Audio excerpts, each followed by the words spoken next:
잠수함 사업 우리가 막았습니다. 독일이 승리에 취해 있던 그 순간 정작 그들의 국경 10km 앞은 한국의 요새로 변하고 있었습니다. 밤새 꺼지지 않는 1만 개의 불빛. 독일의 앞마당을 점령한 건 다름 아닌 한국의 미사일 스마트 팩토리였습니다. 도대체 왜 폴란드는 유럽의 돈을 버리고 한국의 기술을 택했을까요? 연평도의 피눈물이 만들어낸 괴물 우레의 등장. 오만한 강대국을 실력으로 제압한 통쾌한 복수극이 시작됩니다. 이 전율의 현장, 구독과 좋아요로 함께 하시죠. 솔직히 말씀드리면 그날 저는 제 눈을 의심할 수밖에 없었습니다. 아니, 차라리 제 망원경의 렌즈가 고장난 것이기를 간절히 바랬는지도 모릅니다. 독일 연방정보부 BND 소속으로 20년을 일해온 저 한스 폰 슈타인 중령에게 이런 종류의 공포는 난생 처음이었으니까요. 지금 제가 서 있는 곳은 독일과 폴란드의 국경 오데르 강변의 작은 초소입니다. 강 건너편까지의 거리는 불과 200m. 평소라면 물새들이나 날아다닐 한적한 그곳에서 저는 지금 괴물을 보고 있습니다. 베를린에서는 샴페인을 터뜨리고 있었습니다. 불과 3일 전이었죠. 우리 독일 정부가 폴란드 잠수함 사업 그 3조 원짜리 오르카 프로젝트에서 한국 업체를 탈락시키고 스웨덴 업체를 선정했다고 발표했을 때 말입니다. 우리 국방부 장관은 TV에 나와 유럽의 바다는 유럽의 기술로 지킨다며 의기양양하게 웃더군요. 저 역시 그 방송을 보며 고개를 끄덕였습니다. 한국이라니요. 아시아의 그 작은 나라가 감히 잠수함 기술로 우리 게르만의 유산을 넘본다는 것 자체가 어불성설이라고 생각했습니다. 그런데 말입니다. 우리가 승리의 단꿈에 젖어있던 바로 그 시각 폴란드는 우리 등 뒤에서 전혀 다른 판을 짜고 있었습니다. 망원경 너머로 보이는 저 거대한 불빛의 바다를 보십시오. 사실 이곳은 우리가 잠수함 협상을 질질 끌던 지난 1년 동안 서류상으로는 단순 물류 창고로 위장되어 있던 곳입니다. 그런데 가림막이 거친 지금 그곳엔 축구장 50개를 합쳐놓은 듯한 거대한 콘크리트 요새가 들어서 있습니다. 우리가 넥타이를 메고 회의실에서 거드름을 피우는 동안 그들은 땅굴을 파듯 이미 공사를 끝마친 겁니다. 밤 11시가 넘은 시각인데도 공장은 대나처럼 환했고 수천 대의 트럭이 끊임없이 들락거리고 있었습니다. 창문을 닫아도 소용없더군요. 웅웅거리는 저 낮은 기계음은 단순한 소음이 아니었습니다. 그것은 마치 거대한 짐승이 사냥을 앞두고 내뱉는 거친 숨소리처럼 국경 너머 이곳 독일 땅의 지방까지 미세하게 흔들고 있었습니다. 제 책상 위 식어버린 커피 잔 속의 수면이 파동을 그리며 떨리는 것을 보며 저는 직감했습니다. 우리가 큰 실수를 저질렀다고 말입니다. 기억을 되돌려보면 모든 것은 2주 전 베를린 국방부 대회의실에서 시작되었습니다. 그날 회의의 분위기는 더할 나위 없이 차분하고 또 지적이었죠. 회의를 주재한 것은 제 직속 상관이자 독일 방산위원회의 실세인 윌러 국장이었습니다. 그는 언제나처럼 완벽하게 다림질된 정장 차림으로 만년필 끝으로 서류를 톡톡 두드리며 입을 열었습니다. 한스 중령, 자네는 한국의 제안서를 너무 기술적으로만 보고 있어. 그의 목소리에는 짜증 섞인 고함도 감정적인 비난도 없었습니다. 오히려 저를 타이르는 대학 교수의 말투에 가까웠죠. 저는 반박하려 했습니다. 한국 하나오션이 제시한 잠수함 스펙은 압도적이었습니다. 납기일 준수 능력, 가격 경쟁력, 심지어 후속 군수 지원까지. 데이터만 놓고 보면 스웨덴의 사부사가 비집고 들어갈 틈은 0.1%도 없었으니까요. 하지만 윌러 국장은 여유로운 미소를 띠며 찻잔을 들어 올리더군요. 그리고 아주 우아하게 하지만 뼈있는 한마디를 던졌습니다. 이건 비즈니스가 아니라 정치네? 생각해보게. 우리가 만든 유럽 재무장 펀드야. 우리 독일과 프랑스 국민의 세금으로 조성된 돈이지. 그런데 그 돈이 저 멀리 아시아의 작은 반도국가로 흘러들어가는 게 논리적으로 타당하다고 보나? 그의 논리는 치밀했습니다. 그는 지도를 가리키며 말을 이었습니다. 폴란드는 우리 EU의 지원금이 절실해. 우리가 돈줄을 쥐고 있는 한 그들은 성능이 조금 떨어지더라도 우리가 지정한 물건을 살 수밖에 없어. 그게 바로 표준의 힘이고 기득권의 특권이지. 한국?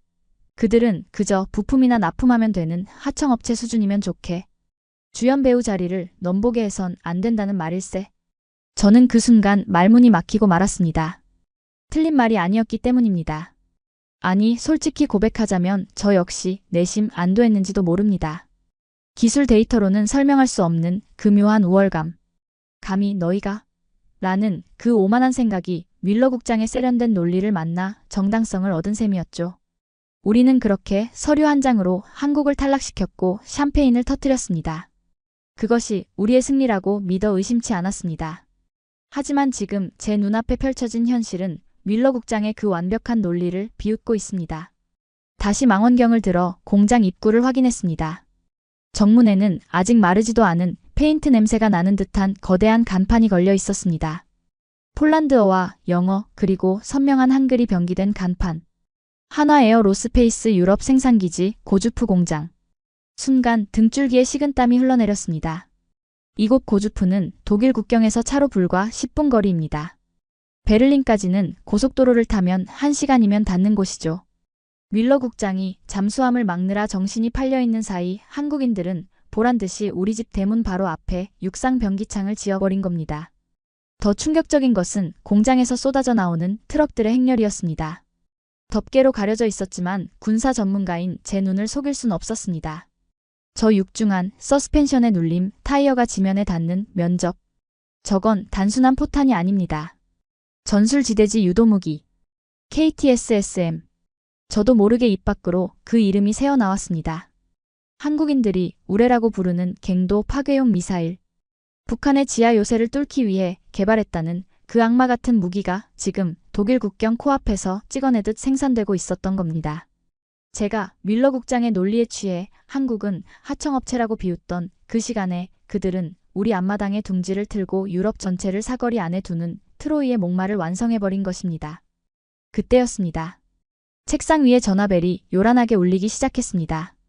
발신자는 베를린 국방부 뮬러 국장이었습니다. 수화기를 들기도 전에 저는 직감했습니다. 베를린의 그 우아했던 회의실도 이제 곧 이 공장의 기계 소음보다 더 큰 비명으로 가득 차게 될 것이라고 말입니다. 저는 떨리는 손으로 수화기를 들었습니다. 이것은 단순한 산업 스파이 보고가 아닙니다. 오만한 제국이 저지른 실수의 대가를 확인하는 잔인한 밤의 시작이었습니다. 한스 중령? 왜 전화를 그렇게 늦게 받나? 자네답지 않게. 수화기 너머로 들려오는 뮬러 국장의 목소리는 예상대로, 아니 예상보다 훨씬 더 경쾌했습니다. 아마도 그는 지금 최고급 와인을 손에 들고 최고급 가죽 소파에 깊숙이 몸을 파묻은 채 이 전화를 걸고 있었을 겁니다. 국경의 찬 바람을 맞으며 서 있는 저와는 전혀 다른 세상에 있는 사람처럼 말입니다. 저는 마른 침을 삼키며 최대한 침착함을 유지하려 애썼습니다. 제 눈앞에서 돌아가고 있는 저 거대한 괴물의 존재를 어떻게 보고해야 할지 머릿속이 하얗게 변했기 때문입니다. 국장님, 지금 국경 상황이 조금 이상합니다. 고주프 지역의 한국 물류 창고라고 보고되었던 곳 말입니다. 그곳의 규모가 데이터와 다릅니다. 제 목소리는 미세하게 떨리고 있었습니다. 하지만 돌아온 것은 뮬러 국장의 호탕한 웃음소리뿐이더군요. 아, 그 김치 창고 말인가? 신경 끄게. 우리 정보국 분석팀이 이미 결론 내린 사안이야. 한국 놈들이 폴란드에 라면이나 배터리를 팔아보겠다고 지은 단순 조립 공장일 뿐이라고. 자네도 알다시피 그 친구들이 손재주 하나는 좋지 않나? 우리가 잠수함 계약을 막았으니 고작 그런 생필품이나 팔면서 적자나 메꾸려는 거겠지. 그의 논리는 너무나 확고해서 오히려 현실을 보고 있는 제가 미친 것이 아닐까 하는 착각마저 들 정도였습니다. 그는 한국을 생필품이나 파는 하청 국가라는 프레임에 완벽하게 가두고 있었으니까요. 그가 덧붙였습니다. 한스, 너무 예민해져 있어. 자네는 지금 휴식이 필요해. 내일 베를린으로 복귀하게. 승진 파티가 있을 예정이야. 뚜뚜뚜. 통화는 그렇게 끊어졌습니다. 허공에 맴도는 기계음 소리가 저 멀리 공장에서 들려오는 육중한 프레스 소리에 묻혀 사라졌습니다. 저는 멍하니 꺼진 휴대폰을 바라보았습니다. 베를린의 엘리트들은 보고 싶은 것만 보고 있었습니다. 그들의 오만함이 눈과 귀를 가려버린 것이죠. 하지만 저는 군인입니다. 보고되지 않은 위협을 눈앞에 두고 발길을 돌릴 수는 없었습니다. 저는 즉시 지프차에 시동을 걸었습니다. 엑셀을 밟는 제 발에는 설명할 수 없는 분노와 호기심이 동시에 실려 있었습니다. 국경 검문소까지는 불과 5분 거리. 평소라면 독일 번호판을 단 관용차가 지나갈 때마다 경례를 붙이던 폴란드 국경수비대원들이었습니다. 우리는 그들에게 유럽의 수호자이자 돈줄이었으니까요. 그런데 검문소에 가까워질수록 분위기가 심상치 않았습니다. 검문소 앞 도로는 이미 거대한 주차장으로 변해 있었습니다. 칠흑 같은 어둠 속에서도 식별할 수 있는 수백 대의 트럭들. 그리고 그 번호판들을 확인한 순간 저는 핸들을 잡은 손에 힘을 줄 수밖에 없었습니다. 폴란드뿐만이 아니었습니다. 에스토니아, 루마니아, 리투아니아.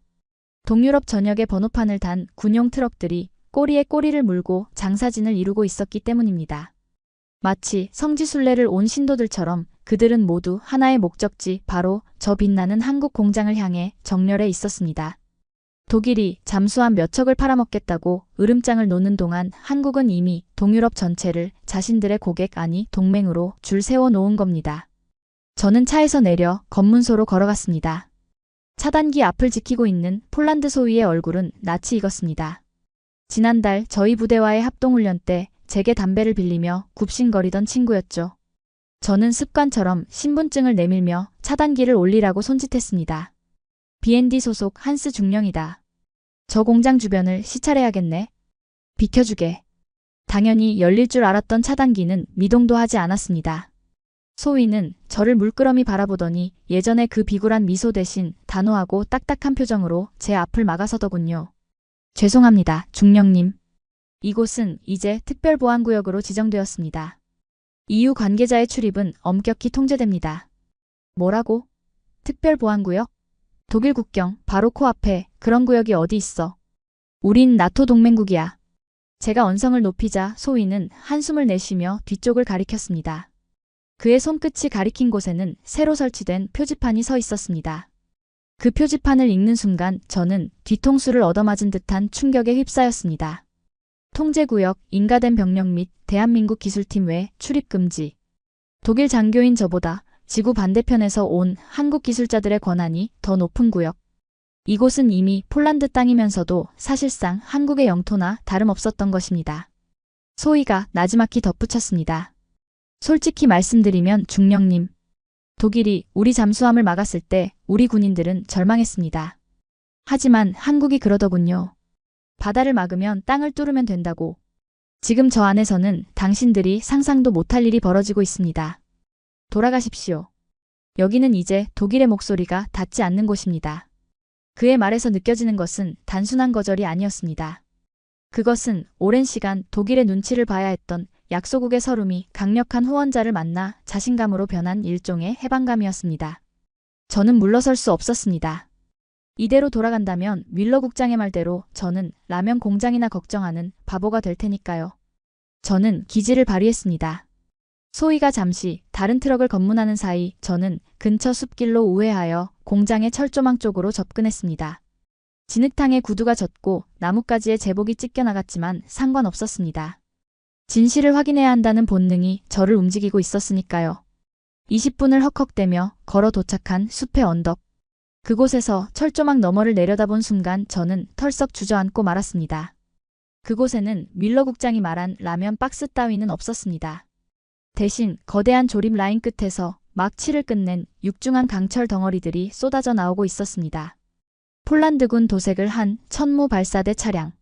한 대, 두 대, 10대. 제가 세다가 포기할 정도로 끝없이 이어지는 그 행렬은 그 자체로 공포였습니다.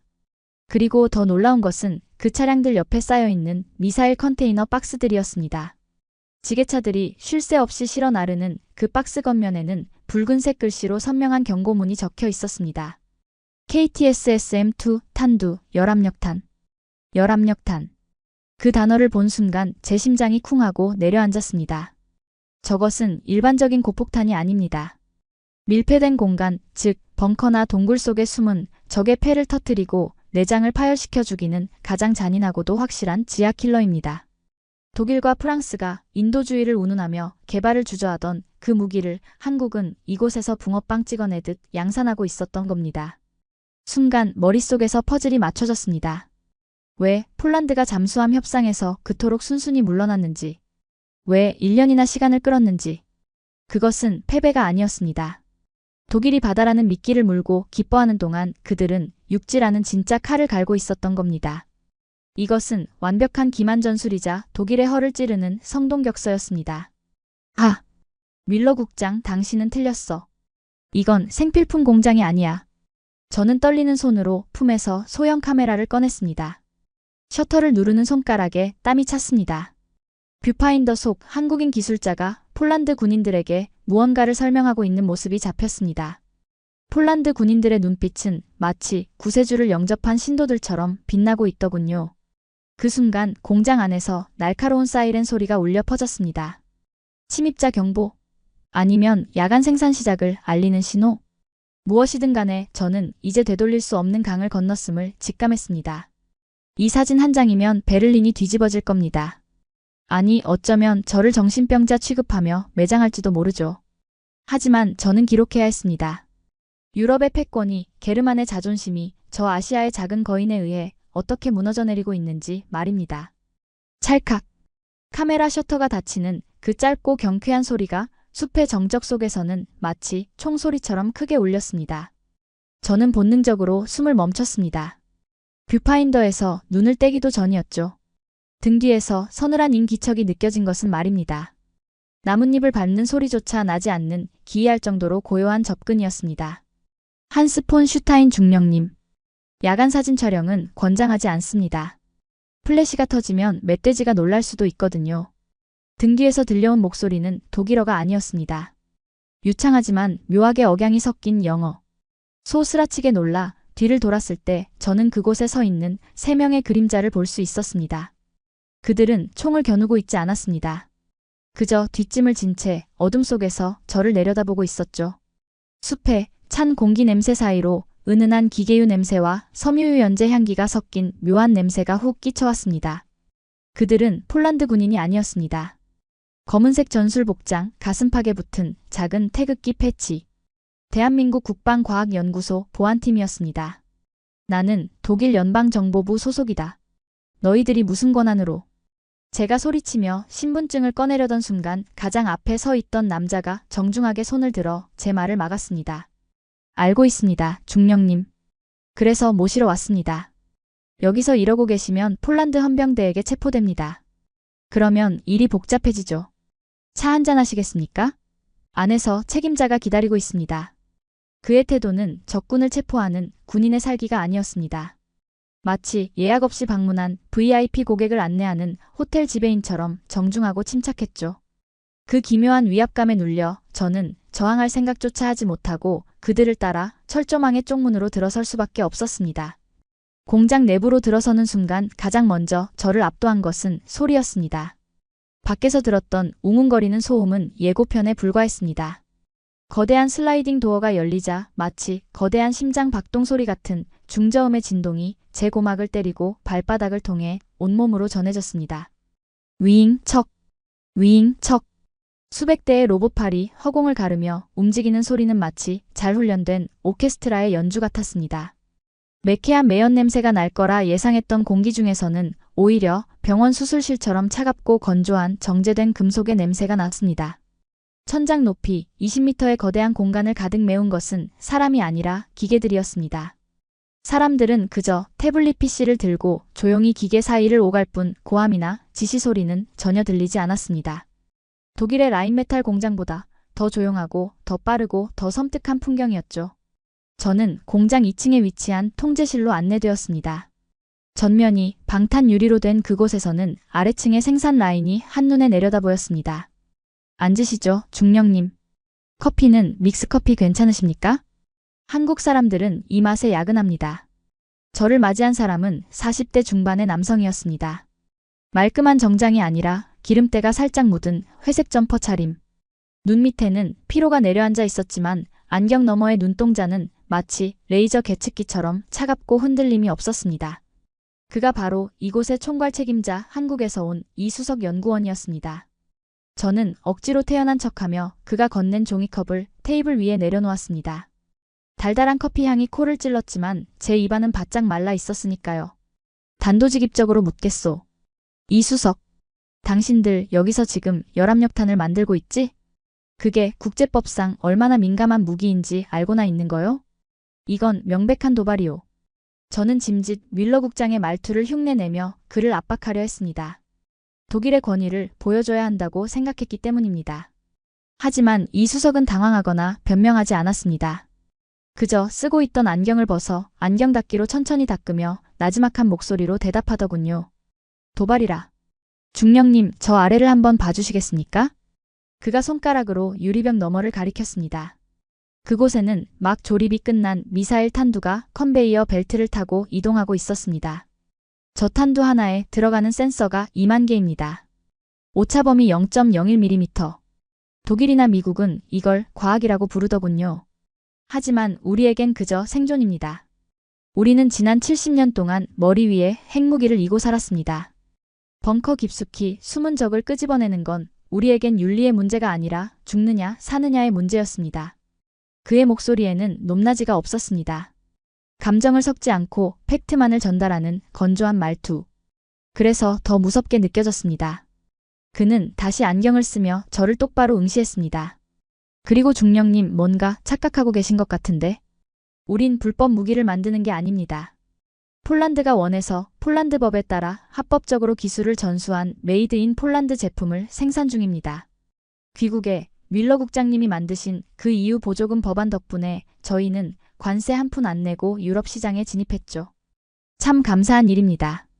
순간 저는 할 말을 잃었습니다. 그는 뮬러 국장의 꼼수를 정확히 알고 있었고 그것을 비웃는 대신 감사하다고 표현하며 우리를 조롱하고 있었습니다. 그의 태도는 너무나 정중해서 화를 낼 명분조차 찾을 수 없었습니다. 그때였습니다. 통제실 한쪽 벽면을 가득 채운 대형 스크린에서 붉은색 경고등이 깜빡이기 시작했습니다. 삐, 삐, 삐. 날카로운 전자음과 함께 지도상의 한 지점이 붉게 타오르고 있었습니다. 벨라루스와 국경을 맞댄 수바우키 회랑 인근이었습니다. 이수석의 눈빛이 순식간에 변했습니다. 방금 전까지의 차분했던 연구원의 눈이 먹잇감을 포착한 사냥꾼의 눈으로 바뀐 것입니다. 상황실 데이터 띄워. 그의 짧은 지시에 모니터 화면이 순식간에 전환되었습니다. 위성사진, 열감지 영상, 그리고 암호화된 통신 데이터들이 폭포수처럼 쏟아져 내렸습니다. 저는 그 데이터들을 보고 경악을 금치 못했습니다. 독일 정보국인 저조차 실시간으로 보지 못하는 러시아군의 배치 현황이 이곳 한국 공장의 통제실에서는 4K 화질로 생중계되고 있었기 때문입니다. 러시아 제한근 위 전차군 예하 부대가 기동훈련을 가장해 국경 5km까지 접근했습니다. 전차 40대, 장갑차 60대. 이수석은 모니터를 보며 중얼거리더니 책상 위에 유선 전화를 들었습니다. 네, 생산 2팀. C라인 가동률 120%로 올려요. 지금 출고 대기 중인 KTSSM 1차 인도분 오늘 밤 안으로 전방 부대에 배치합니다. 트럭들 대기시키세요. 자, 잠깐만. 이수석, 지금 전쟁이라도 하겠다는 거요? 독일 국방부의 승인 없이는 그 어떤 무기도 국경 근처로 이동할 수 없소. 제가 다급하게 소리쳤습니다. 자칫하면 3차 대전의 불씨가 될 수도 있는 상황이었습니다. 하지만 이수석은 전화를 내려놓으며 처음으로 저에게 차가운 미소를 보였습니다. 중령님, 독일군 전차들이 시동 거는데 30분이 걸린다고 들었습니다. 서류 결제받는 데는 3일이 걸리겠죠. 하지만 적은 기다려주지 않습니다. 그는 자리에서 일어나 창가로 다가갔습니다. 그리고 어둠 속에 잠긴 동쪽 하늘, 러시아가 있는 방향을 바라보며 말을 이었습니다. 우리는 압니다. 힘이 없으면 서류 쪼가리가 얼마나 무의미한지. 1950년 우리도 그랬으니까요. 그래서 우리는 결심했습니다. 다시는 늦지 않겠다고. 누구의 허락도 기다리지 않고 우리 가족은 우리 손으로 지키겠다고 말입니다. 그의 등 뒤로 공장의 기계 소리가 더욱 거세졌습니다. 쿵, 쿵, 쿵. 마치 심장이 뛰는 소리처럼 공장 전체가 거대한 생명체처럼 박동하고 있었습니다. 저는 그제야 깨달았습니다. 이곳은 단순한 미사일 공장이 아니었습니다. 과거의 상처를 가진 자들이 다시는 그 상처를 반복하지 않기 위해 쌓아 올린 복수의 요새이자 절박함의 결정체였습니다. 독일의 오만한 엘리트들이 와인을 마시며 정치를 논할 때 이들은 기름밥을 먹으며 칼을 갈고 있었던 겁니다. 돌아가십시오, 중령님. 그리고 베를린에 전하세요. 오늘 밤 유럽의 동쪽 문은 독일이 아니라 한국이 지킨다고. 이수석은 다시 업무에 집중했습니다. 저는 쫓겨나듯 그 방을 나올 수밖에 없었습니다. 등 뒤에서 들려오는 키보드 두드리는 소리가 마치 기관총 쏘사처럼 제 귓가를 때렸습니다. 밖으로 나오자 차가운 밤 공기가 뺨을 때렸지만 제 등줄기는 식은땀으로 흥건했습니다. 이수석의 그 차분하고 건조한 눈빛. 그것은 단순히 기술자의 눈빛이 아니었습니다. 그것은 70년 전 폐허 속에서 맨손으로 나라를 일으킨 자들만이 가질 수 있는 지독하고도 숭고한 도끼였습니다. 그리고 그 도끼가 지금 1만 발의 미사일이 되어 러시아를 겨누고 있었습니다. 저는 떨리는 손으로 차 문을 열었습니다. 이제 베를린에 보고해야 합니다. 우리가 잠자는 사자의 코털을 건드린 게 아니라 잠자지 않고 깨어있는 용의 영린을 건드렸다고 말입니다. 차 문을 열려던 제 손은 허공에서 멈췄습니다. 그대로 차에 올라타 도망치듯 베를린으로 돌아갈 수도 있었습니다. 하지만 제 발은 움직이지 않았습니다. 등 뒤에서 느껴지는 저 거대한 공장의 진동, 마치 살아있는 생명체처럼 규칙적으로 울리는 쿵쿵 하는 소리가 저를 붙잡았기 때문입니다. 군인으로서의 본능, 아니 평생을 독일 기술력의 자부심을 갖고 살아온 엔지니어로서의 오기가 발동했습니다. 도대체 어떻게? 이 질문이 머릿속을 떠나지 않았습니다. 독일의 라인메탈사가 자주포 한 대를 조립하는데 걸리는 시간은 3개월입니다. 수천 개의 부품을 검수하고 장인이 수작업으로 마감하죠. 우리는 그것을 명품이라 불렀습니다. 그런데 이수석은 방금 오늘 밤 안으로 전방에 배치한다고 했습니다. 그건 물리적으로 불가능한 속도입니다. 불량품을 찍어내는 게 아니라면 말입니다. 저는 다시 공장 쪽으로 몸을 돌렸습니다. 이수석은 저를 쫓아내지 않았습니다. 보안팀도 사라졌죠. 그것은 마치 보고 싶으면 실컷 봐라.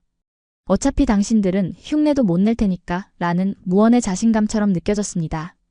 그 오만함에 치가 떨리면서도 저는 홀린 듯이 다시 생산 라인이 보이는 1층의 강화 유리 벽면으로 다가갔습니다. 그리고 그곳에서 저는 제 엔지니어 인생을 송두리째 부정당하는 광경을 목격했습니다. 가장 먼저 눈에 들어온 것은 사람이 아니었습니다. 로봇이었습니다. 하지만 제가 알던 독일의 투박한 산업용 로봇이 아니었습니다. 관절이 뱀처럼 유연하게 움직이는 수백 대의 노란색 로봇 팔들이 믿을 수 없는 속도로 미사일 동체를 조립하고 있었습니다. 치익탁, 치익탁. 마치 16비트의 빠른 드럼 비트처럼 로봇들은 단 0.1초의 낭비도 없이 움직이고 있었습니다. 볼트 하나를 조이는데 걸리는 시간은 0.5초. 독일 공장에서 숙련공이 숨을 참아가며 5초 동안 조이는 그 공정을 이곳의 기계들은 10배 빠른 속도로, 그것도 수백 번을 반복해도 오차가 전혀 없는 정밀도로 해치우고 있었습니다. 더 충격적인 것은 그 로봇들이 공유하고 있는 두뇌였습니다. 생산 라인 중앙에 떠 있는 홀로그램 스크린에는 공장 전체의 상황이 실시간 3차원 그래픽으로 구현되고 있었습니다. 소위 말하는 디지털 트윈 기술.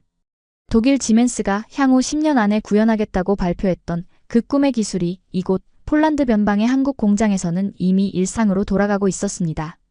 화면 속 수치들은 미친 듯이 춤을 추고 있었지만 단 하나도 정상 범위를 벗어나지 않더군요. 저는 유리의 얼굴을 바짝 들이댔습니다. 입김이 서릴 정도로 가까이서 확인하고 싶었습니다. 그때 제 시선을 사로잡은 것은 라인 끝에서 작업 중인 폴란드 작업자들이었습니다.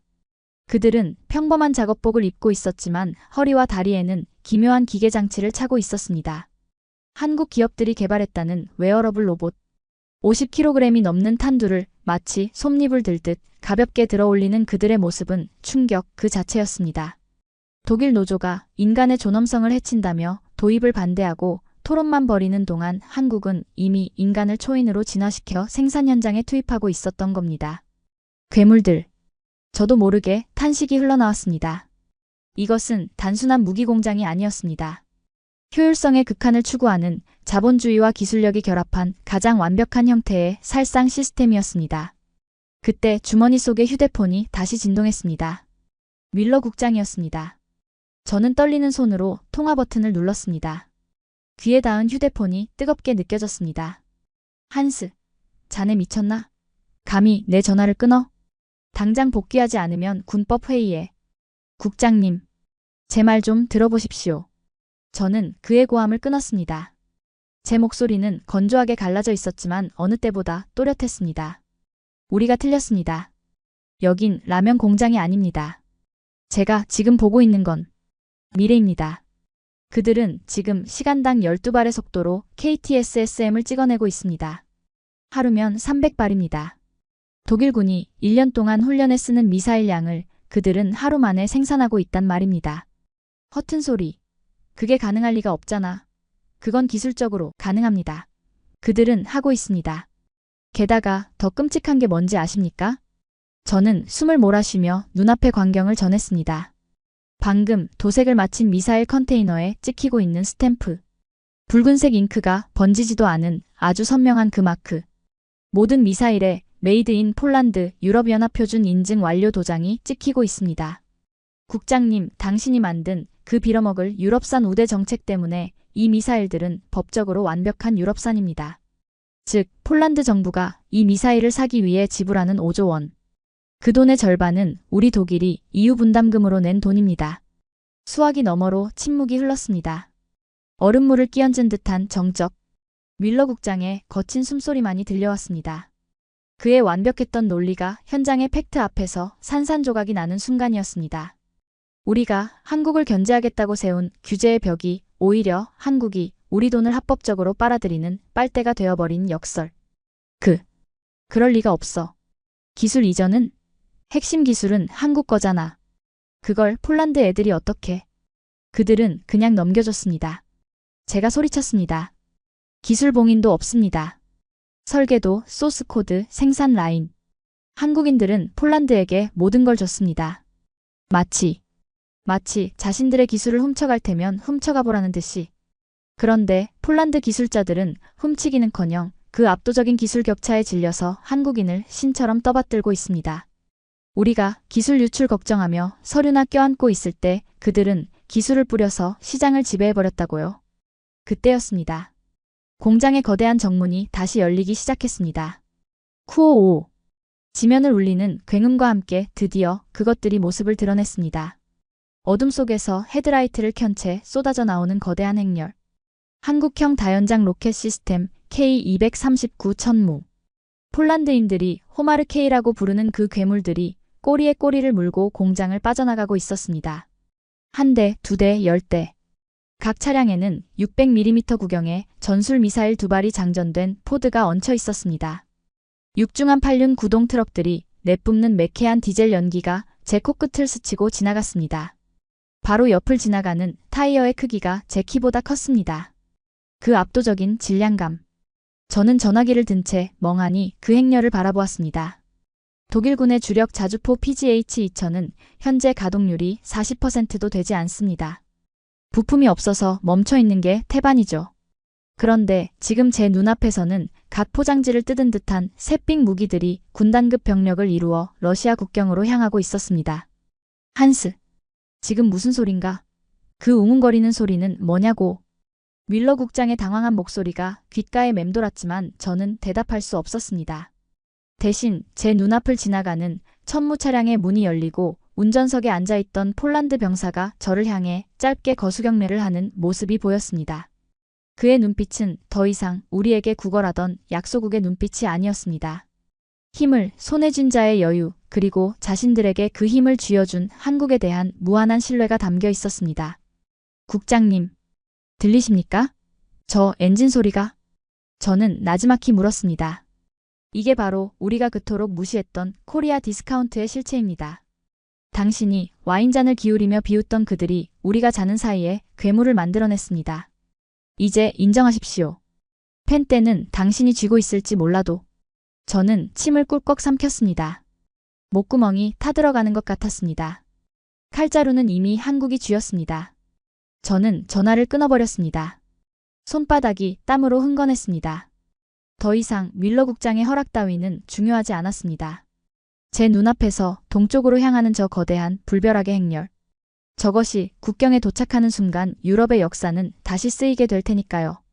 밤하늘을 찢을 듯한 트럭의 엔진 소리 사이로 문득 서늘한 바람이 불어왔습니다. 그것은 전쟁의 냄새였습니다. 하지만 동시에 묘하게도 안도감이 느껴지는 냄새였습니다. 적어도 오늘 밤 러시아의 탱크가 내 가족이 있는 베를린으로 넘어오지는 못할 거라는 확신. 그 확신을 준 것이 내 조국 독일이 아니라 이름도 낯선 한국의 무기라는 사실이 저를 참을 수 없이 비참하게 만들었지만 동시에 전율하게 만들었습니다. 가라, 우레. 저도 모르게 한국어 발음을 중얼거렸습니다. 그 수천 톤의 강철 행렬이 어둠 속으로 사라질 때까지 저는 그 자리에서 발을 뗄 수 없었습니다. 이것은 단순한 조사가 아니었습니다. 거대한 시대의 교체를 목격하는 증언의 현장이었습니다. 그 거대한 강철의 행렬이 뿜어내던 매캐한 디젤 연기가 밤안개 속으로 완전히 흩어질 때까지 저는 그 자리에 못 박힌 듯 서 있었습니다. 붉은색 미등들이 숲의 어둠 속으로 하나둘씩 사라져가는 모습을 보며 저는 기묘한 안도감을 느꼈습니다. 적어도 오늘 밤은 저 우레들이 국경을 지킬 테니까요. 제 조국 독일이 외면한 안보의 공백을 지구 반대편에서 온 이방인들이 메워주었다는 사실에 씁쓸하면서도 한편으로는 가슴 한구석이 뜨거워지는 것을 부정할 수 없었으니까요. 하지만 그것은 저의 순진한 착각이었습니다.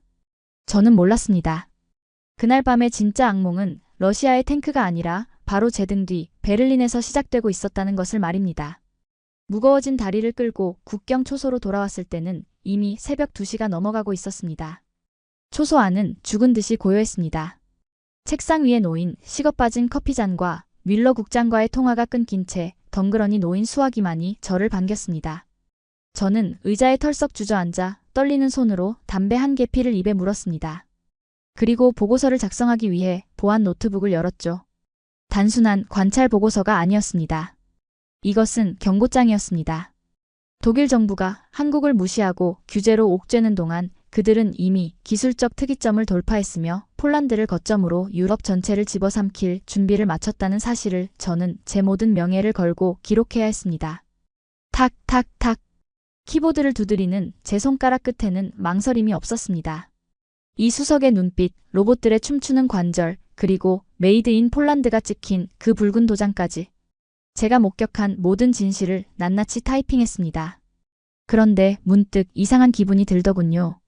초소 안의 공기가 갑자기 무거워진 느낌이랄까요?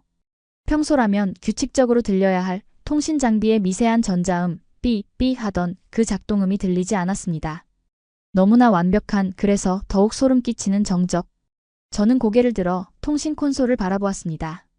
나토 통합 방공망과 연결된 전용 단말기. 그 화면 오른쪽 상단에 항상 녹색으로 빛나야 할 연결된 표시등이 꺼져 있었습니다. 대신 핏빛처럼 붉은 경고 문구가 화면 중앙에서 깜빡이고 있었죠. 연결 끊김. 오류 코드 00 관리자 거부. 단순한 접속 불량이 아니었습니다. 관리자 거부. 그것은 관리자에 의한 강제 접속 차단을 의미하는 코드였습니다. 등골이 서늘해지더군요. 이 단말기는 러시아의 미사일 발사를 감지하는 조기경보 시스템의 말단입니다. 그 누구도, 심지어 총리라 해도 함부로 끌 수 없는 생명줄입니다. 저는 다급히 비상용 유선 전화를 들었습니다. 베를린 중앙통제소로 직통 연결을 시도했죠.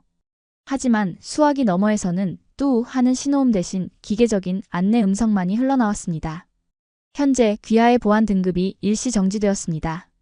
자세한 사항은 상급 부대인 방산위원회에 문의하십시오. 수화기를 쥔 제 손에 핏줄이 섰습니다.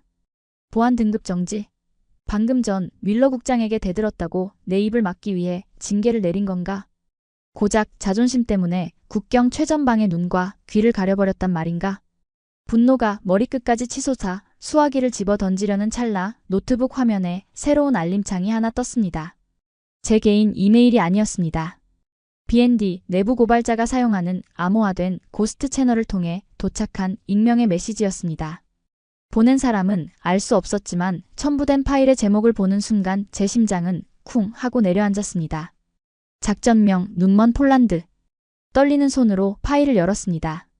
그리고 그 안에 담긴 내용을 읽어내려가는 동안 저는 제 조국 독일에 대해 가지고 있던 마지막 일말의 믿음마저 산산이 부서져 내리는 것을 느꼈습니다. 그것은 단순한 징계가 아니었습니다. 뮬러 국장, 아니 독일 방산 카르텔이 꾸민 치밀하고도 더러운 공작의 증거였습니다. 화면 속 문서는 이렇게 말하고 있었습니다. 폴란드가 한국산 무기에 의존하는 것을 막기 위한 충격 요법이 필요함. 금일 03시를 기해 폴란드 국경 지역에 제공하던 독일군의 고해상도 위성정보 및 레이더 데이터 공유를 일시적 기술 결함을 핑계로 전면 중단할 것. 목표, 폴란드군이 자체 시스템만으로는 러시아의 위협을 감지할 수 없다는 공포를 심어주어 다시 독일산 레이더와 방공망을 구매하도록 유도함. 저는 입을 틀어막았습니다. 헛구역질이 올라왔습니다. 미쳤어. 이건 미친 짓이야. 그들은 지금 장사를 하겠다고 동맹국의 눈을 뽑아버린 겁니다. 벨라루스 국경 너머에서 러시아 전차군단이 엔진을 예열하고 있다는 걸 뻔히 알면서도 단지 한국 무기가 잘 팔리는 꼴이 보기 싫어서 폴란드를 장림으로 만들어 러시아의 아가리 앞에 던져준 꼴이었습니다. 이건 살인이야. 저도 모르게 중얼거렸습니다. 윌러 국장의 그 우아한 미소 뒤에 숨겨진 악마성을 저는 너무나 과소평가하고 있었습니다. 그는 비즈니스를 위해서라면 아군이 피를 흘리는 것쯤은 필요한 비용으로 치부하는 인간이었습니다. 그때였습니다. 쿠웅. 먼 곳에서 아주 깊고 낮은 진동이 느껴졌습니다. 방금 전 한국 공장의 기계 소리와는 달랐습니다. 그것은 훨씬 더 불길하고 파괴적인 진동이었습니다. 창문이 덜덜 떨리고 책상 위의 볼펜이 바닥으로 굴러떨어졌습니다. 저는 반사적으로 초소 밖으로 뛰쳐나갔습니다. 동쪽 하늘. 벨라루스와 폴란드의 국경선 너머 칠흑 같은 어둠 속에서 섬광이 번쩍였습니다. 한 번, 두 번, 세 번. 마치 마른 하늘에 날벼락이 치듯 지평선이 붉게 물들기 시작했습니다. 천둥 소리는 몇 초 뒤에 도착했습니다. 쾅, 콰가꽝. 포격입니다. 러시아군의 자주포 사격. 독일이 데이터 링크를 끊어버린 바로 그 순간 약속이라도 한 듯이 러시아가 움직이기 시작한 겁니다. 우연일까요? 아니면 독일의 데이터 차단 정보를 러시아가 알고 있었던 걸까요? 어느 쪽이든 결과는 참혹했습니다.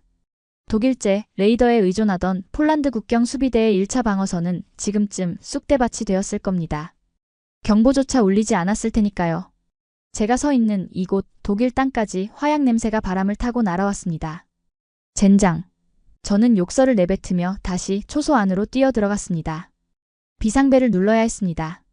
독일군 본대에 알려야 했습니다. 하지만 제 손이 닿기도 전에 초소의 전기가 나가버렸습니다. 팟! 하는 소리와 함께 모든 조명이 꺼지고 암흑이 찾아왔습니다. 러시아의 사이버 공격까지 겹친 겁니다. 독일의 전산망이 마비되었습니다. 최첨단을 자랑하던 독일의 디지털 장비들은 순식간에 고철 덩어리가 되었습니다. 제 스마트폰도 위성 전화도 먹통이었습니다. 완벽한 고립, 그리고 완벽한 절망. 어둠 속에 홀로 남겨진 저는 공포에 질려 뒷걸음질 쳤습니다. 창밖에서는 포격 소리가 점점 더 가까워지고 있었습니다. 윌러 국장이 꾸민 충격 요법은 제어가 불가능한 실제 전쟁이 되어 우리 목을 조여오고 있었습니다. 이제 곧 러시아 탱크들이 국경을 넘어올 것이고 눈먼 우리는 속수무책으로 당할 수밖에 없었습니다. 끝이다. 모든 게 끝났어. 바닥에 주저앉아 머리를 감싸 쥐던 바로 그 순간이었습니다. 절망의 구렁텅이 속에서 기적 같은 일이 벌어졌습니다. 먹통이 된 제 무전기에서 치지직 하는 잡음이 들려오기 시작한 겁니다. 독일군 주파수는 분명 죽었습니다. 그런데 이 소리는 어디서 나는 걸까요? 저는 홀린 듯이 무전기를 귀에 갖다 댔습니다. 잡음 사이로 낯선 하지만 너무나 반가운 언어가 들려왔습니다. 여기는 고주프 통제실. 들리나?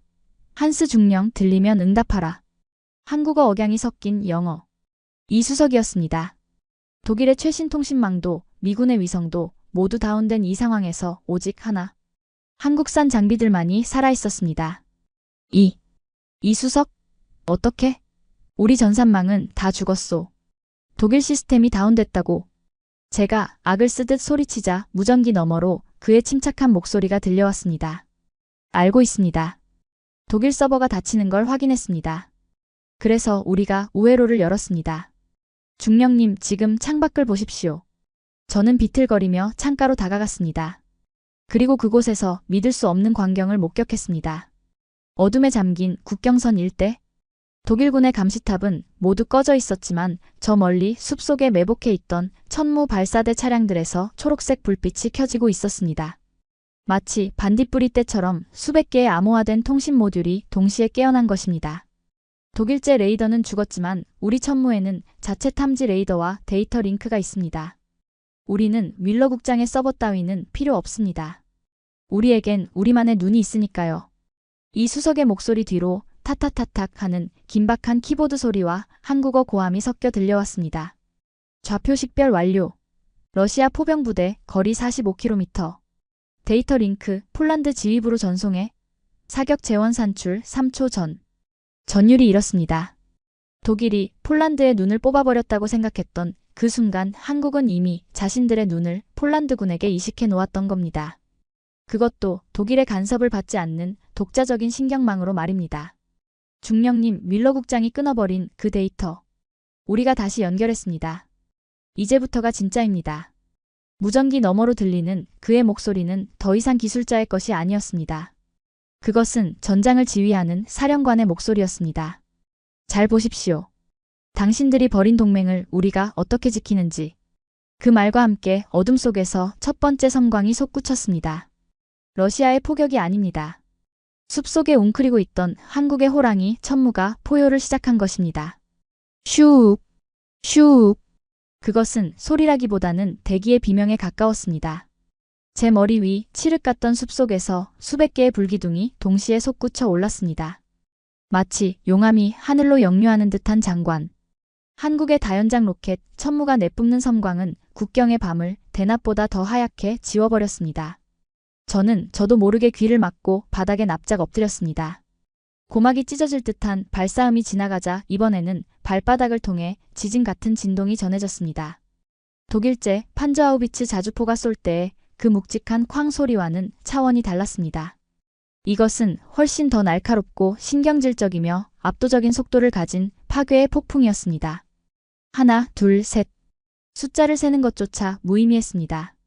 12발의 로켓이 한 묶음으로 날아가는데 걸린 시간은 불과 10초 남짓. 그 짧은 순간에 독일군 한 개 포병 대대가 쏟아부을 화력이 허공을 가르고 날아간 것입니다.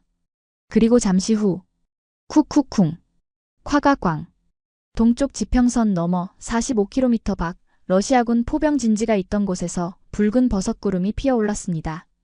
2차 폭발음이 연달아 들려왔습니다. 러시아군의 탄약고가 유폭된 것이 분명했습니다.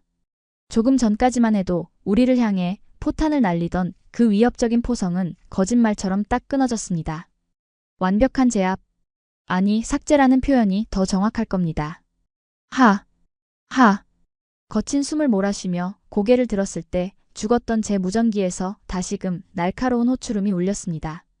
이번에는 이수석이 아니었습니다.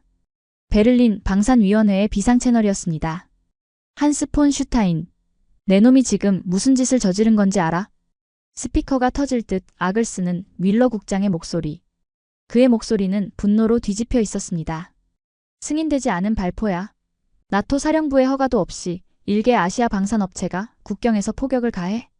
이건 국제법 위반이고 선전포고라고. 내 놈이 현장 책임자로서 이걸 막았어야지. 넌 이제 끝이야. 군사재판은 물론이고 내 가족들이 받을 연금까지 싹 다 박탈당할 줄 알아. 그의 협박은 섬뜩했습니다. 저는 순간적으로 아득한 현기증을 느꼈습니다. 물리적 전쟁터 한가운데서 조국으로부터 사회적 사형 선고를 받은 셈이었으니까요. 윌러 국장은 지금 자신의 데이터 차단 공작이 실패하고 전쟁이 터지자 그 모든 책임을 저와 한국 측에 뒤집어 씌우려 하고 있었습니다. 국장님, 러시아가 먼저 쐈습니다. 우린 대응했을 뿐이라고요. 제가 항변하려 했지만 갑자기 피우유웅 하는 소름 끼치는 파열음이 제 말을 잘랐습니다. 쾅! 초소 바로 앞 50m 지점에 러시아군의 눈먼 포탄 한 발이 떨어졌습니다. 충격파가 초소를 강타했습니다. 방탄 유리가 산산조각이 나고 저는 그 파편과 함께 벽으로 내동댕이 쳐졌습니다. 으윽! 귀에서는 삐 하는 이명소리만 들렸고 입안에서는 비릿한 핏맛이 느껴졌습니다. 흙먼지가 자욱한 초소 바닥을 기어가며 저는 죽음의 공포를 느꼈습니다. 윌러는 저를 버렸고 러시아는 저를 죽이려 합니다. 이 좁은 국경 초소가 제 무덤이 될 판이었습니다. 그때 깨진 모니터 화면 사이로 켜져 있던 한국 측 통신 단말기가 눈에 들어왔습니다. 이수석이 열어준 그 우회로 화면이었습니다. 저는 살기 위해 본능적으로 그 화면을 쳐다보았습니다. 그리고 그곳에서 기이한 데이터를 목격했습니다. 화면에는 방금 발사된 천무 로켓의 탄착 오차 데이터가 실시간으로 뜨고 있었습니다. 탄착 오차 0.8m, 풍속 보정 적용됨, 명중률 100%. 소름이 돋더군요. 45km를 날아가서 오차가 채 1m도 되지 않았습니다. 독일제 최신 자주포도 10m 안팎의 오차를 가집니다. 그런데 이 급박한 상황에서 어떻게 이런 비현실적인 정밀도가 가능했던 걸까요? 저는 떨리는 손으로 로그 데이터를 클릭해 보았습니다. AI가 자동으로 계산한 줄 알았던 그 사격 재원표 밑에 깨알 같은 각주들이 달려 있는 것이 보였습니다. 데이터 출처 2010년 11월 23일 연평도 포격 로그. 보정각 서중사 수동 입력각 2015. 알고리즘 업데이트 전사자를 위한 헌정 2020. 숨이 턱 막혔습니다. 이 완벽한 명중률은 단순히 한국의 뛰어난 반도체 기술 덕분이 아니었습니다. 2010년 북한의 기습 포격으로 불타오르던 연평도. 그 아비규환 속에서 대응 사격이 늦어 피눈물을 흘렸던 한국 군인들의 처절한 실패 데이터. 그리고 다시는 그런 일을 겪지 않기 위해 지난 15년 동안 밤을 새워가며 깎고 다듬은 수만 번의 시뮬레이션 결과값. 그 모든 피와 땀이 이 알고리즘 속에 고스란히 녹아 있었던 겁니다. 독일 기술자들이 바람이 너무 세서 오차가 생긴다며 핑계를 대고 퇴근할 때 한국 기술자들은 죽은 전우의 이름을 걸고 그 바람마저 계산식에 집어넣었던 것입니다. 치지직. 중령님? 한스 중령님. 살아있습니까? 무전기 너머로 이수석의 다급한 목소리가 들려왔습니다. 저는 피 묻은 손으로 마이크를 잡았습니다. 이수석. 보고 있소. 당신들이 만든 이 데이터. 이게 다 뭡니까? 연평도? 전사자? 제 질문에 잠시 침묵이 흐르더니 이수석의 차분한 목소리가 돌아왔습니다. 우리는 물러설 곳이 없는 나라입니다. 중령님. 독일은 프랑스가 뒤에 있고 영국이 뒤에 있죠. 하지만 우리는 뒤가 바다입니다. 한 번 뚫리면 끝입니다. 그래서 우리는 실패를 기록합니다. 뼈에 새기듯이. 그의 목소리는 떨리지 않았지만 그 안에 담긴 무게감은 1000톤의 바위보다 무거웠습니다. 저 미사일 하나하나에는 우리 선배들이 흘린 피와 후배들이 흘린 땀이 섞여 있습니다. 그래서 빗나가지 않는 겁니다. 아니, 빗나가선 안 되는 겁니다. 순간 저는 부끄러움에 얼굴이 화끈거렸습니다. 저는 지금까지 한국 무기를 가성비 좋은 공산품 정도로만 생각했습니다. 하지만 아니었습니다. 이것은 생존을 위해 발버둥 쳤던 한민족의 한이 응축된 결정체이자 그 어떤 첨단 기술로도 흉내낼 수 없는 집념의 산물이었습니다. 윌러 국장의 정치 노름이나 저의 알량한 엘리트 의식 따위가 감히 범접할 수 없는 성역이었던 것입니다. 중령님 2차 공격 준비 중입니다. 이번엔 지하 벙커입니다. 윌러 국장이 뭐라고 협박하든 신경 쓰지 마십시오. 우리가 당신을 지킵니다. 지금 당신 머리 위로 방패를 보냈습니다. 방패라니? 그게 무슨... 그때였습니다. 쿵! 다시 한번 거대한 진동이 울렸습니다. 이번에는 공격이 아니었습니다. 국경 초소 주변으로 한국형 요격 시스템이 전개되며 날아오던 러시아의 잔존 포탄들을 공중에서 요격하기 시작한 것입니다. 파팡! 펑! 밤하늘에 불꽃놀이처럼 요격의 성광이 터졌습니다. 독일이 꺼버린 방공 우산 대신 한국이 씌워준 강철의 우산이 저를 보호하고 있었습니다. 윌러 국장이 저를 버리고 죽이려 했을 때 제가 무시했던 그 이방인들은 저를 살리기 위해 귀하디귀한 요격 미사일을 아낌없이 쏘아 올리고 있었던 겁니다. 저는 흙먼지 속에서 비틀거리며 일어났습니다. 윌러의 협박도 군사 재판도 더 이상 두렵지 않았습니다. 저는 지금 이 시대의 진짜 영웅이 누구인지 그리고 진짜 동맹이 누구인지 똑똑히 목격했으니까요. 저는 깨진 유리창 너머로 다시금 발사 준비를 마친 천무 발사대를 바라보았습니다. 이제 곧 러시아군 지휘부가 숨어있는 지하 벙커를 향해 한국인들의 그 지독한 도끼가 담긴 KTSSM 우레가 내리꽂힐 차례였습니다. 그래. 보여줘라. 당신들의 그 피눈물이 얼마나 무서운지. 저는 피 묻은 입술로 미소를 지으며 중얼거렸습니다.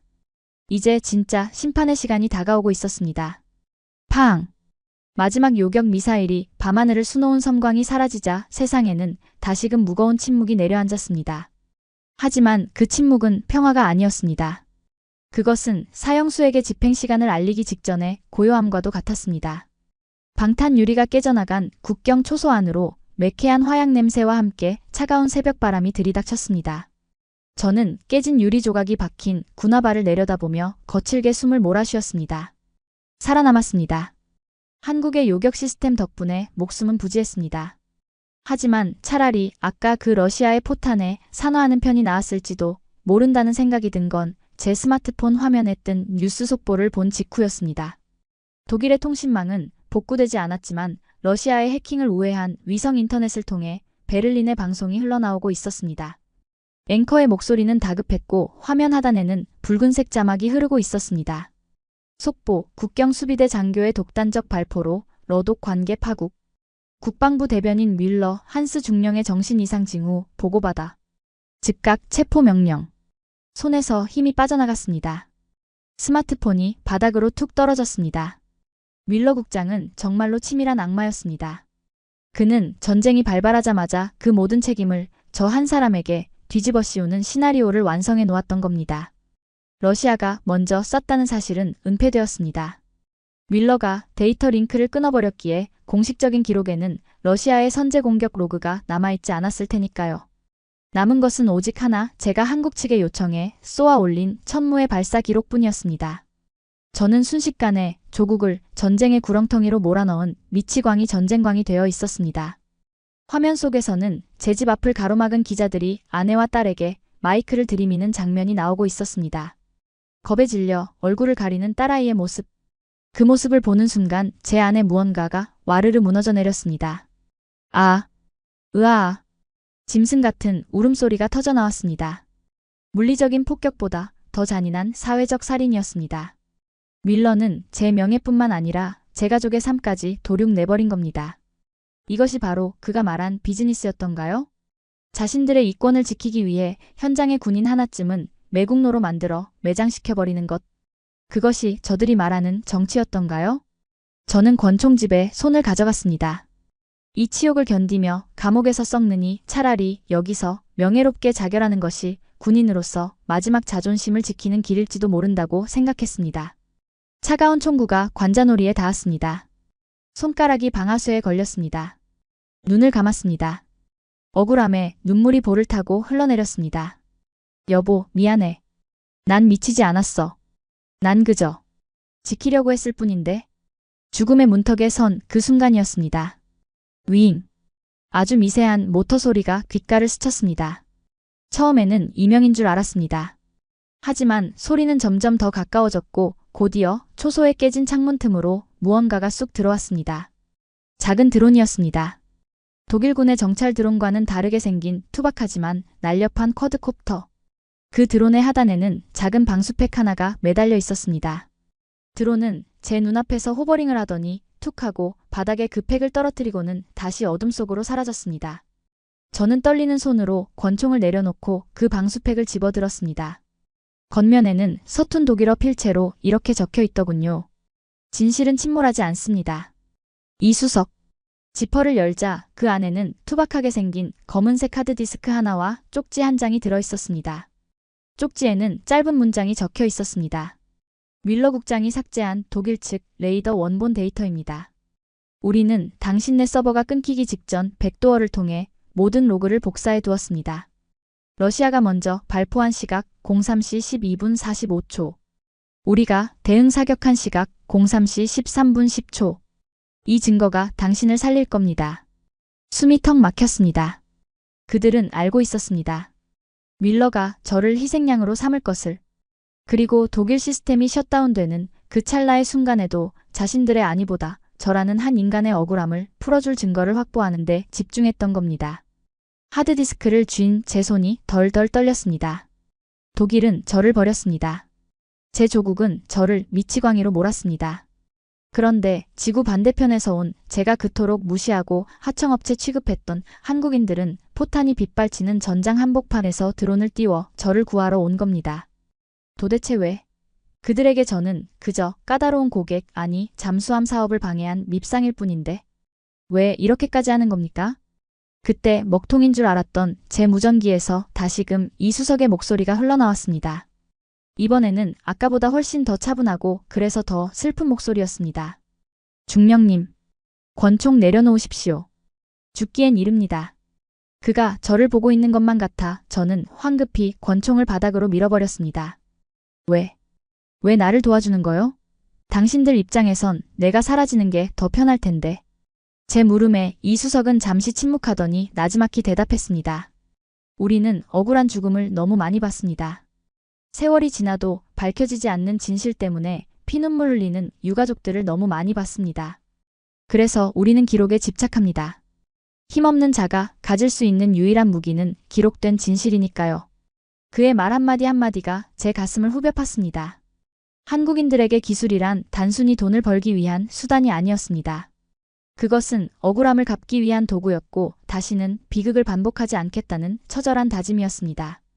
그 한 해 정서가 최첨단 기술과 만났을 때 어떤 기적을 만들어내는지 저는 똑똑히 목격하고 있었습니다. 중령님, 지금 그 하드디스크를 베를린 언론사에 전송하십시오. 독일의 통신망은 죽었지만 우리 공장의 전용 위성회선은 열려 있습니다. 당신이 버튼만 누르면 윌러 국장의 거짓말은 전 세계에 생중계될 겁니다. 저는 비틀거리며 일어섰습니다. 깨진 거울 속에 비친 제 모습은 엉망이었습니다. 이마는 찢어졌고 제복은 흙투성이었습니다. 하지만 눈동자만은 그 어느 때보다 선명하게 빛나고 있었습니다. 더 이상 저는 윌러의 명령에 복종하는 꼭두각시 장교가 아니었습니다. 저는 목격자였습니다. 독일의 부패한 카르텔이 어떻게 조국의 안보를 팔아먹었는지, 그리고 그들이 무시했던 한국의 기술이 어떻게 무너져가던 유럽의 최전선을 지켜냈는지 증언해야 할 유일한 생존자였습니다. 저는 하드디스크를 노트북에 연결했습니다. 화면에 뜬 데이터 로그들, 붉은색으로 표시된 러시아의 선제 공격 타임라인, 그리고 윌러 국장의 아이디로 수행된 데이터 삭제 명령 기록까지.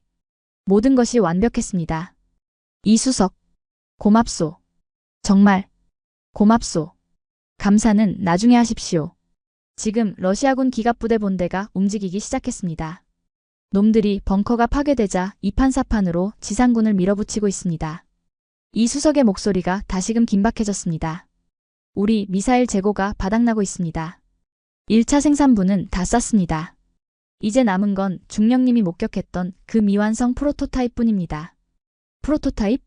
저는 공장에서 봤던 일반 미사일보다 2배는 더 거대했던 검은색 컨테이너를 떠올렸습니다. 아직 실전 테스트도 거치지 않았다고 했던 그 괴물. 설마 전술핵급 위력을 가진 그 탄두를 쓰겠다는 겁니까? 선택의 여지가 없습니다. 놈들의 전차 100대가 국경을 넘기 직전입니다. 이걸로 끝내야 합니다. 중령님, 좌표 유도가 필요합니다. 독일 측 관측 장비가 다 죽어서 육안으로 최후의 유도를 해줄 사람이 필요합니다. 저는 주먹을 꽉 쥐었습니다. 제게 주어진 마지막 임무. 이것은 독일을 위한 것이 아니었습니다.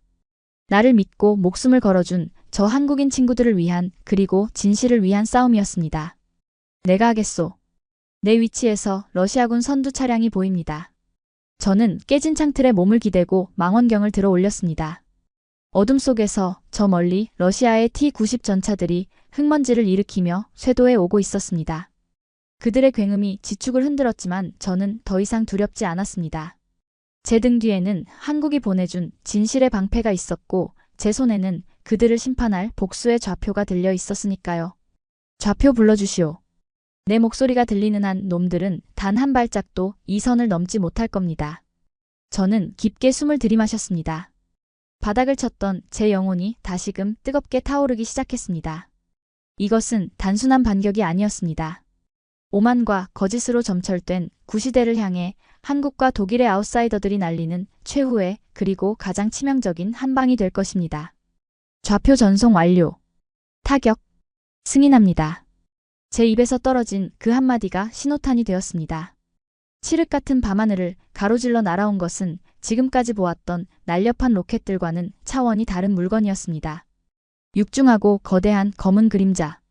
한국 기술진이 괴물이라 부르며 실전 투입을 망설였던 그 프로토타입 탄두가 러시아 전차 부대의 머리 위에서 소리 없이 분리되었습니다. 쾅! 폭발음은 귀로 들리는 것이 아니었습니다. 흉곽을 짓누르는 압력으로 먼저 다가왔습니다.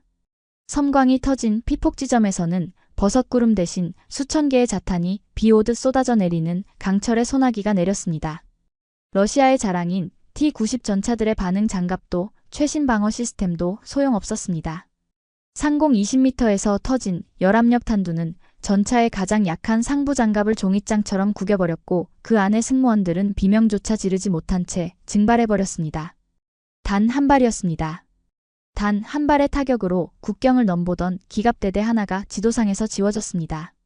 먼지가 가라앉기도 전 제 노트북 화면에 전술 지도에 찍혀 있던 붉은 점들이 일제히 사라졌습니다. 압도적인 침묵. 그것은 전쟁의 끝이자 새로운 시대의 시작을 알리는 정적이었습니다. 하지만 저의 싸움은 아직 끝나지 않았습니다. 진짜 적은 국경 너머가 아니라 베를린에 있었으니까요. 띠리리링. 러시아군이 전멸한 것을 확인하자마자 마치 기다렸다는 듯이 위성 전화가 울렸습니다. 발신자 정보에 뜬 이름 윌러. 그는 아마 제가 죽었는지 아니면 체포되었는지 확인하고 싶었을 겁니다. 저는 심호흡을 한 번 하고 노트북의 방송 송출 버튼을 누른 뒤 전화를 받았습니다. 한스 중령. 아직 살아있나? 운도 좋군. 윌러 국장의 목소리는 여전히 거만했습니다. 그는 제가 지금 어떤 상황인지 꿈에도 모른 채 준비된 승자의 대본을 읊기 시작하더군요. 자네가 저지른 짓은 잘 봤네. 독단적인 발포로 평화협정을 깼더군. 하지만 걱정 말게. 자네가 정신적으로 불안정했다는 의료 기록을 내가 미리 준비해뒀으니 자네 혼자 모든 걸 안고 가면 가족들은 건사하게 해주지. 어떤가? 합리적인 제안 아닌가? 그의 말은 논리적인 척 포장된 협박이었습니다. 예전에 저라면 그 권위에 눌려 떨었을지도 모릅니다. 하지만 지금 제 손에는 그보다 더 강력한 무기, 팩트가 들려 있었습니다. 국장님, 합리적 제안이라. 글쎄요. 그 제안을 하기 전에 지금 국장님 뒤에 있는 모니터부터 확인해 보시는 게 좋겠습니다. 뭐? 그게 무슨 소리야? 지금 베를린 중앙방송국 서버로 데이터 하나를 전송했습니다. 물론 한국산 위성통신망을 통해서 말이죠. 독일 통신망은 다 죽었지만 한국 라인은 아주 쌩쌩하거든요. 수화기 너머로 타탁하는 키보드 소리가 들리더니 잠시 후 윌러 국장의 숨이 턱 막히는 소리가 들려왔습니다. 이건. 그가 보고 있는 화면에는 이수석이 드론으로 보내준 진실의 로그가 떠 있을 겁니다. 오전 03시 00분 01초. 관리자에 의한 시스템 종료, 윌러. 국장님 아이디로 접속해서 폴란드 국경 레이더를 끄셨더군요. 그리고 정확히 12분 뒤에 러시아의 포격이 시작됐습니다. 이따위 조작된 데이터를 누가 믿을 것 같나? 난 승인한 적 없어. 이건 해킹이야. 윌러 국장이 악을 썼지만 그의 목소리는 미세하게 떨리고 있었습니다. 조작이라고요? 그 아래를 보십시오. 디지털 포렌식 코드가 심어져 있습니다. 해시값, 무결성 검증값, 대한민국 사이버 작전 사령부 인증 완료. 대한민국 사이버 사령부가 인증한 원본 무결성 검증값입니다. 전 세계 어느 법정에 내놔도 뒤집을 수 없는 증거죠. 저는 차갑게 웃으며 쐐기를 박았습니다. 국장님은 항상 말씀하셨죠. 이건 비즈니스라고. 그래서 저도 비즈니스적으로 계산해봤습니다. 아군의 눈을 고의로 멀게 해서 적의 공격을 유도한 행위. 이건 형법상 외환유치죄이자 반역죄에 해당합니다. 독일 법전에는 사형 아니면 무기징역이라고 적혀 있더군요. 이 건방진 새끼가 내가 누군지 알아? 난 방산위원회. 당신은 이제 아무것도 아닙니다. 제가 그의 말을 잘랐습니다. 당신이 하청업체라고 무시했던 한국이 당신이 끊어버린 통신망을 복구했고 당신이 죽이려 했던 증인을 살려냈습니다. 당신의 그 완벽했던 논리는 한국인들의 피땀 어린 기술 앞에서 산산조각 났습니다. 들리십니까? 저 밖에 사이렌 소리가. 수화기 너머로 다급한 소음이 들려왔습니다. 베를린 경찰이 윌러의 사무실 문을 부수고 들어가는 소리였습니다. 제가 보낸 데이터가 언론뿐만 아니라 독일 검찰청 서버에도 동시에 꽂혔기 때문입니다. 아니야. 이건 함정이야. 한스. 이 배신자 놈. 배신자는 제가 아닙니다. 국민의 생명을 담보로 장사질을 한 당신이지. 저는 마지막으로 한마디를 덧붙였습니다. 그리고 윌러 하나만 더 알려주지. 당신이 그토록 경멸하던 한국산 무기들. 오늘 밤 내 목숨을 구했고 당신의 목숨줄은 끊어버렸어. 아이러니하지 않나? 으아악. 그의 비명소리와 함께 전화가 끊겼습니다. 동시에 제 노트북 화면 속 베를린 뉴스 특보가 바뀌었습니다. 윌러 국장이 양팔이 잡힌 채 끌려 나오는 모습이 생중계되고 있었습니다.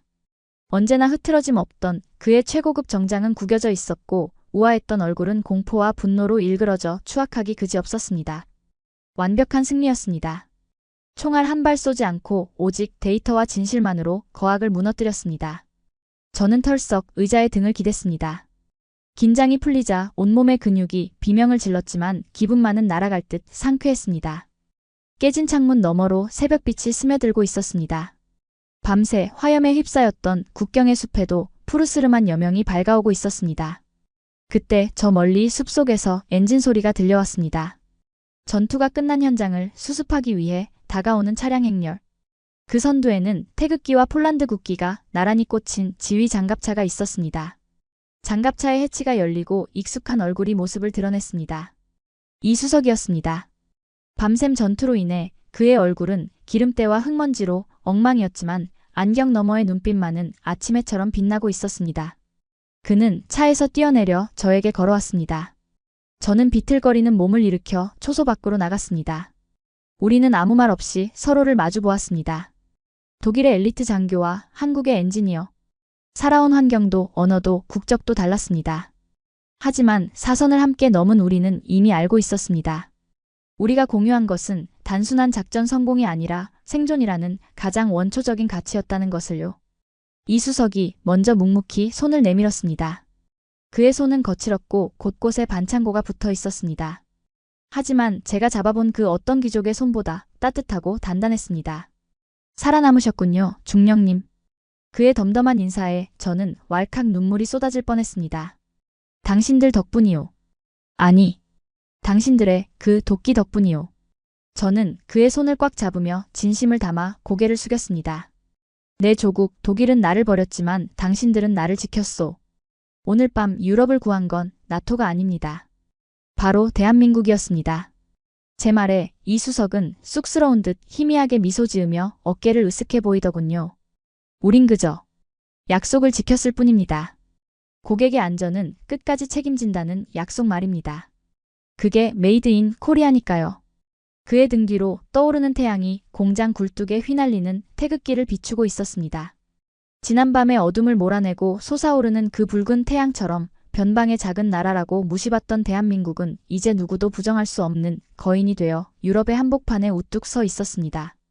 그 붉은 태양이 완전히 떠올라 숲의 어둠을 몰아낼 때까지 저는 이수석이 내민 그 거친 손을 놓지 못했습니다. 그의 손바닥에 배겨있던 굳은 살의 감촉. 그것은 펜대나 굴리며 규정을 운운하던 뮬러 국장의 매끄러운 손과는 차원이 다른 진짜 노동과 책임이 만들어낸 훈장이었으니까요. 상황은 빠르게 정리되었습니다. 제가 베를린으로 전송한 뮬러의 데이터 삭제 로그는 독일 전역을 발칵 뒤집어 놓기에 충분했죠. 뮬러 국장이 연행되는 장면은 뉴스 특보로 하루 종일 반복되었고 러시아는 자신들의 기습 공격 실패와 기갑부대 전멸 사실을 숨기기 위해 단순한 국경훈련 중 사고였다며 황급히 꼬리를 내렸습니다. 그리고 지금 사건이 종료된 지 불과 반나절이 지난 2026년 1월 2일의 오후. 저는 다시 제자리인 국경 초소로 돌아왔습니다. 깨진 유리창은 임시로 테이핑이 되어 있고 바닥에는 여전히 흙먼지가 굴러다니지만 제 마음은 그 어느 때보다 평온합니다. 창밖을 내다보니 어제와는 전혀 다른 풍경이 펼쳐지고 있더군요. 독일군 공병대가 국경 도로를 보수하고 있고 그 옆으로는 다시 생산을 재개한 한국 공장의 트럭들이 줄지어 나오고 있습니다. 달라진 것이 있다면 이제 그 트럭들을 바라보는 독일 군인들의 눈빛입니다. 예전에 그 거만하고 무시하던 시선은 온데간데 없습니다. 대신 자신들의 생명을 구해준 그 강철의 구원자들을 향해 누가 시키지 않아도 먼저 거수경례를 붙이고 있습니다. 저는 책상 위에 놓인 보고서를 정리하며 펜을 들었습니다. 사건 경위서가 아닌 제군 생활의 마지막 페이지를 장식할 진실의 기록을 남기기 위해서 말입니다. 솔직히 고백하겠습니다. 저는 한국을 오해했습니다. 그저 운 좋게 반도체나 좀 만들고 가성비 좋은 무기나 찍어내는 장사꾼인 줄 알았습니다. 그래서 우리가 규제하고 돈줄을 죄면 언제든 무릎 꿇릴 수 있는 하청업체쯤으로 여겼던 게 사실입니다. 하지만 그건 저의, 아니 우리 유럽의 오만이었습니다. 지난밤 제가 목격한 것은 단순한 기술력이 아니었습니다. 그것은 절박함이었습니다. 이수석이 말했었죠. 우리는 뒤가 바다라 물러설 곳이 없다고. 그 한마디가 오늘따라 제 가슴을 깊게 파고듭니다.